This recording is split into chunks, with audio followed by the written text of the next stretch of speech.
श्री स्वामी समर्थ.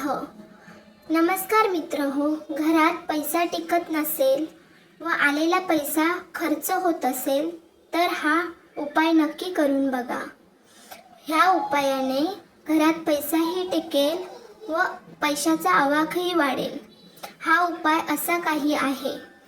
एक मातीची पंती घ्या.